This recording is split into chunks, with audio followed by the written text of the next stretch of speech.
Hello students, welcome to Shortcut. और आज हम पढ़ने जा रहे हैं एक poem number 5 from our English B high book of class 9th। The poem is a legend of the Northland.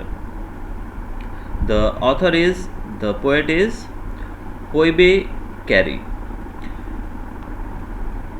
ये जो कविता है ये सेंट पीटर्स जो हैं उनके जीवन के एक इंसिडेंट पे आधारित है। तो सबसे पहले हम एक रीडिंग लेंगे इस पोएम की और उसके बाद हम इसको एक्सप्लेनेशन लेंगे इसका। Away away in the Northland with the hours of the day are few and the nights are so long in winter that they can not sleep them through, where they harness the swift reindeer to the sledges when it snows, and the children look like bears cubed in their funny furry clothes. They tell them a curious story, I don't believe it's true, and yet you may learn a lesson if I tell the tale to you. Once when the good Saint Peter lived in the world below and walked about it preaching, just as he did you know. He came to the door of a cottage in travelling round the earth, where a little woman was making cakes and baking them on the hearth. And being faint with fasting, for the day was almost done, he asked her from her store of cakes to give him a single one. So she made a very little cake, but as it baking lay, she looked at it and thought it seemed too large to give away. Therefore she needed another and still a smaller one, but it looked, when she turned it over, as large as the first had done. Then she took a tiny scrap of dough and rolled it flat and baked it thin as a wafer, but she couldn't part with that. For she said, my cakes that seem too small when I eat of them myself are yet too large to give away. So she put them on the shelf. Then good St. Peter grew angry, for he was hungry and faint, and surely such a woman was enough to provoke a saint. And he said, you are far too selfish to dwell in a human form, to have both food and shelter and fire to keep you warm. Now you shall build as the birds do, and shall get your scanty food by boring and boring and boring all day in the hard dry wood. Then up she went through the chimney, never speaking a word, and out of the top flew a woodpecker, for she was changed to a bird. She had a scarlet cap on her head, and that was left the same, but all the rest of her clothes were burned black as a coal in the flame. And every country school boy has seen her in the wood, where she lives in the trees till this very day, boring and boring for food. तो ये जो कविता है बहुत ही interesting, बहुत ही मज़ेदार कविता है, जिसको एक प्राचीन कथा के रूप में पेश किया गया है यहाँ पर। तो कहा जा रहा है कि उस समय की बात है जब दिन जो थे वो बहुत ही छोटे थे। नॉर्थलैंड यानी कि न्यूजीलैंड की स्टोरी ये बताई जा रही है, और कहा जा रहा है कि उस समय दिन बहुत छोटे थे और रातें बहुत लंबी थी। विंटर का समय था, आप जानते हैं ना, विंटर में दिन बहुत छोटे होते हैं और रातें बहुत लंबी होती हैं। तो इतनी लंबी रातों में कि एक आदमी पूरी रात सो ही नहीं पाता था। और चारों तरफ क्या थी, बहुत सारी स्नोफॉल थी पूरे देश के अंदर, चारों तरफ बर्फ़बारी बहुत होती थी। और जब बर्फ़बारी ज़्यादा होती है तो आपको पता है रोड सब चीज़ें पैक हो जाती हैं, उससे ढक जाती हैं। तो ऐसे में सड़क पर गाड़ियाँ वगैरह चलाना तो पॉसिबल नहीं है। तो ऐसे में जो रेनडियर होते हैं उनका उपयोग किया जाता है स्लेजेस को खींचने के लिए। स्लेज आप जानते हैं ना, जो कि बर्फ़ पे चलती है गाड़ी, वो बर्फ़ पे चलने वाली गाड़ियाँ जो होती हैं उनको रेनडियर खींचते हैं, जिसको स्लेज कहा जाता है। तो रेनडियर्स का यूज़ किया जाता था लोगों के द्वारा स्लेजेस को खींचने के लिए। और बच्चे जो थे वो क्या पहनते थे, फरी क्लोथ्स। आप जानते हैं ठंडे प्रदेशों में कैसे कपड़े पहने जाते हैं, फरी क्लोथ्स पहने जाते हैं। और फरी क्लोथ्स पहनने के बाद वो कैसे दिखते थे, जैसे कि बेयर्स कब, यानी कि जैसे वो भालू के बच्चे हों। वो इतने मोटे मोटे फील देखने में ऐसे लगता है कि जैसे वो बहुत ही मोटे मोटे भालू के बच्चे हैं, इस प्रकार से वो देखने में लगते थे। The elders tell a curious story to the children, it's not a true story. जो बुजुर्ग लोग हैं, बड़े हैं, वो अपने बच्चों को एक स्टोरी सुनाते हैं, लेकिन it's not a true story. ऐसा माना जाता है कि ये ट्रू स्टोरी नहीं है। I don't believe this true, इसको सच नहीं, but we can learn a lesson from it. लेकिन ये एक ऐसी टेल है जिससे हमें क्या मिलती है, कुछ शिक्षा मिलती है। ऑल्दो ये जो पोएम के रूप में कहानी बताई गई, इंसिडेंट बताया गया जो कि सेंट पीटर के जीवन से, ये भले ही एक मनगढ़ंत कहानी हो, लेकिन इससे हमें सीखने को काफ़ी कुछ मिलता है।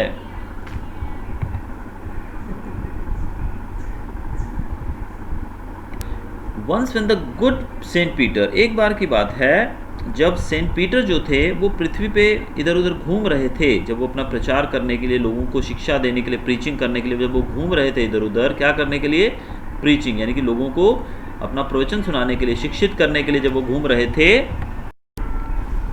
और एक दिन वो एक कॉटेज के डोर पे आते हैं। कॉटेज मतलब एक छोटी सी झोपड़ी कह सकते हो या छोटा सा घर कह सकते हो, उसके वो गेट पर पहुंचते हैं। जब वो अर्थ के चारों तरफ चक्कर लगा रहे थे, घूम रहे थे, तब वो वहाँ पहुंचते हैं तो वहाँ पर एक शॉर्ट वुमन को देखते हैं। किसको देखते हैं, एक कम हाइट वाली औरत को देखते हैं।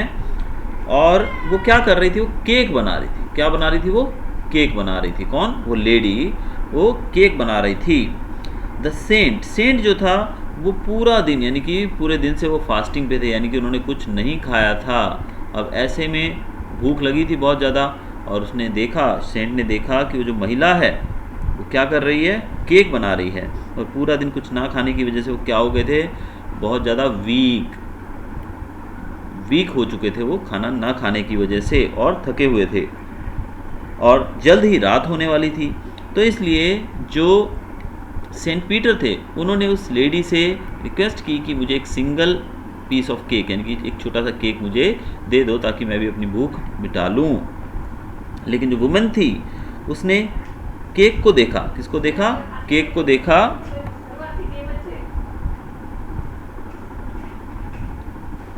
सेंट पीटर्स ने केक को देखा जो कि वो लेडी सेक रही थी। कहाँ पर सेक रही थी, हर्थ में। हर्थ मतलब होता है चूल्हा या फर्नेस जिसके अंदर केक को बेक किया जाता है, भट्टी भी कह सकते हैं इसको हम। तो ये जो भट्टी थी, जो फर्नेस थी, उसके ऊपर जो केक को किया जा रहा था, सेका जा रहा था, तो वो देखते हैं सेंट पीटर्स। और अब वो जो लेडी है वो क्या करती है, वो उसमें से एक केक निकालती है, वो उनको देने लगती है, लेकिन देखती है कि वो केक कैसा है, too large to give away. Too large to give away का मतलब कि वो बहुत बड़ा है देने के लिए।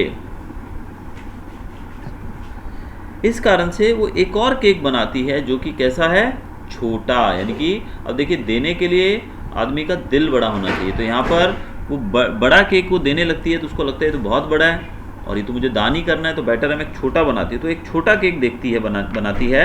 लेकिन जब वो छोटा केक लेती है तो वो भी उसको लगता है कि वो भी पहले जैसा ही बड़ा है। यानी कि केक जो पहला था बड़ा था, ऑल्दो दूसरा छोटा बनाया गया, लेकिन वो भी उसको ऐसा लगा कि ये भी बहुत बड़ा है पहले के जैसा ही।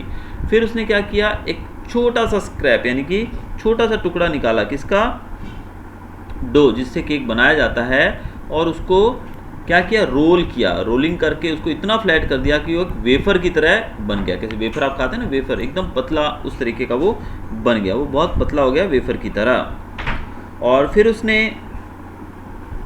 सब केक्स को वहाँ पर रख दिया, और जो वेफर जैसा केक था वो भी इतना उसको बड़ा लगा कि वो उससे भी पार्ट मतलब यहाँ पर पार्ट विद दैट मतलब उससे अलग नहीं हो पा रही थी। यानी कि पहला केक बड़ा था, दूसरा छोटा बनाया, लेकिन वो भी उसको बड़ा लगा। तीसरा उसने जो बनाया वो वेफर जैसा था, लेकिन ये भी उनको बहुत बड़ा लगा, इसलिए वो उससे भी बिछड़ना नहीं चाहती थी। इस कारण से उसने सारे केक उठाए और कहाँ रख दिए, सेल्फ के अंदर। तो सारे केक उसने सेल्फ में सजाकर रख दिए। यानी कि देखिए कितनी लालची औरत थी कि वो बिल्कुल एक केक एक फकीर को, एक संत को नहीं दे सकती थी। फिर सेंट पीटर जो थे उनको बहुत गुस्सा आ गया। He became angry, he grew angry, क्योंकि वो बहुत ही हंग्री, बहुत भूखे थे और बहुत ज़्यादा उनमें कमज़ोरी आ चुकी थी इस कारण से। और ये जो वुमेन थी, ऐसी औरत जो कि लालची औरत थी, ये ऐसे संत को प्रोवोक करने के लिए, प्रोवोक मतलब उनको उकसाने के लिए, उनको गुस्सा दिलाने के लिए बहुत ही इस तरह की औरत। और इसी दौरान उन्होंने कहा, you are far too selfish, तुम बहुत ज़्यादा सेल्फिश हो। कौन, औरत को कहा तुम बहुत ज़्यादा सेल्फिश हो और तुम्हें इंसानों की तरह रहने का कोई अधिकार नहीं है। यानी कि तुम इंसानी रूप में रहो, ह्यूमन फॉर्म, ड्वेल मतलब होता है रहना, और ह्यूमन फॉर्म मतलब इंसान के रूप में रहने का कोई अधिकार नहीं है। और तुम्हारे पास फूड और शेल्टर दोनों ही चीज़ें हैं, और ये दोनों ही चीज़ें तुम्हारे पास होने का तुम्हें कोई अधिकार नहीं है। तुम्हारे पास आग, फायर भी है जो इस ठंड से तुम्हें बचा कर बैठी है, तुम्हें गर्म करके रखा है जिस फायर ने, लेकिन ये सब चीज़ें तुम्हारे पास नहीं होनी चाहिए। और तुम्हें कैसा होना चाहिए, तुम्हें तो अपना नेस्ट बिल्ड करना चाहिए, अपना घोंसला बनाना चाहिए, एज द बर्ड्स डू। जैसे बर्ड्स अपना घोंसला बनाते हैं वैसे तुम्हें भी अपना घोंसला बनाना चाहिए। और तुम्हें स्कांटी फूड मतलब थोड़ा बहुत खाना मिलना चाहिए, इतना खाना तुम्हारे पास नहीं होना चाहिए, तुम्हें थोड़ा बहुत खाना मिलना चाहिए जो जगह जगह पर तुम्हें इकट्ठा करना पड़े, जैसे बर्ड्स करते हैं। कैसे? By boring and boring and boring all day in the hard dry wood, यानी कि सख्त वुड के अंदर, हार्ड वुड के अंदर तुम पूरा दिन अपनी चोंच से बोरिंग करो, यानी उसको बोर करो, उसमें होल करो और वहाँ से तुम अपना खाना ढूंढो। और ये कहने के बाद चिमनी, जो कि घर की चिमनी थी, उस चिमनी में से एक पक्षी उड़ता हुआ बाहर जाता दिखाई दिया, और वो लेडी ने कुछ नहीं बोला, यानी कि उसके मुंह से कोई शब्द नहीं निकला। मतलब ये सब घटना वहीं ख़त्म हो जाती है, और चिमनी में से एक बर्ड बाहर निकलता है without speaking a word, never speaking a word, जिसने कभी भी एक शब्द नहीं बोला। क्योंकि वुड पैकर को हम बोलते हुए कभी सुनते भी नहीं हैं। और ये क्या था? एक वुड पैकर था जो कि एक बर्ड फॉर्म में चेंज हो चुका था, यानी कि लेडी जो थी वो बर्ड बन चुकी थी, और वो ऊपर से उड़ के पार जा रही थी। She had a scarlet cap on her head, और जो लेडी थी ठंड से बचने के लिए अपने सर पे एक स्कारलेट, आप जानते हैं ना, एक स्कार्फ पहनते हैं जैसे, वो पहना हुआ था उसने। अब वो स्कारलेट जो थी, वो कैप जो थी, वो वैसे की वैसी ही रह गई, यानी कि वो ह्यूमन से वो बर्ड में तो चेंज हो गई, लेकिन जो स्कारलेट थी उसके सर पे जो कलगी सी होती है, आपने देखा है ना वुड पैकर को, वुड पैकर जो कि पेड़ों में चोंच मार मार के खाना ढूंढता है, वो वुड पैकर के सर पे जैसे एक स्कारलेट होती है, वैसी ही स्कारलेट इसके सर पे भी थी, वो वहीं पर सेम रह गई। यानी कि ये पक्षी, बाकी इसकी बॉडी पे जो कपड़े थे वो क्या हुए? वो सब जल गए, वो सब गायब हो गए, और इसका शरीर था वो कैसा हो गया? ब्लैक एज अ कोल की तरह, कोयले की तरह काला हो गया, लेकिन इसकी जो सर के ऊपर कलगी थी वो वैसे की वैसी रह गई। एंड एवरी कंट्री स्कूल में, यानी कि हर एक गांव शहर का हर एक जो बच्चा है वो इस कहानी के बारे में जानता has seen her in the woods, और इस कहानी के बारे में जानता भी है। और ये जो पक्षी है वुड पैकर, इसको उसने वुड्स में मतलब यानी कि जंगल में इस पक्षी को भी देखा है जहाँ पर ये रहती है। क्या करता है ये पक्षी? ये पूरा दिन वेरी डे पेड़ों के अंदर वो होल करने की कोशिश करता रहता है, बोरिंग फॉर फूड, खाने के लिए वो बोरिंग का काम करती रहती है। तो ये जो वुड पैकर है ये कैसे बना? वुड पैकर के बनने की जो घटना है इसको सेंट पीटर के श्राप से जोड़कर देखा गया है कि वो जो महिला है वो वुड पैकर में बदल गई, और उसके सर के ऊपर एक कलगी रह गई जो कि स्कारलेट था, जो एक स्कार्फ था उसके सर पे, वो वैसे का वैसे रह गया। बाकी वो जो थी वो एक महिला से, एक लेडी से, एक लालची औरत से वुड पैकर बन गई। तो इस प्रकार से सेंट पीटर्स जो थे उन्होंने इस लेडी को श्राप दिया और ऐसा हुआ। अब ये जो कहानी है, ये जो पोएम के रूप में हमारे सामने पेश की गई है, ये बहुत ही एक एजुकेशनल, एक लेसन देने वाली हमारे सामने कविता है कि a person should never be such kind of selfish person as we have seen in the poem that lady. तो लेडी की तरह सेल्फिश आदमी को कभी नहीं होना चाहिए। हमारे पास जो भी कुछ है हमें वो शेयर करना, वो दान करना, लोगों से मिलजुल कर बांट कर खाना हमारे पास हमें आना चाहिए। अब वो लेडी के पास काफ़ी सारे केक थे, वो चाहती तो सेंट पीटर्स को पेट भर खाना दे सकती थी, लेकिन वो लालच के कारण ऐसा नहीं कर पाई। तो ये थी हमारी poem the legend of the north land. काफ़ी इंटरेस्टिंग पोएम थी। होप यू एंजॉयड, आपको अच्छा लगा होगा। अगर आपको पोएम अच्छी लगी हो तो सब्सक्राइब कीजिएगा मेरे चैनल को, और बेल आइकन दबाना मत भूलिएगा ताकि आने वाले वीडियोस की जानकारी आपको मिलती रहे। चलिए मिलते हैं जल्दी एक नए वीडियो के साथ। Till then good bye, have a nice day, thanks for watching.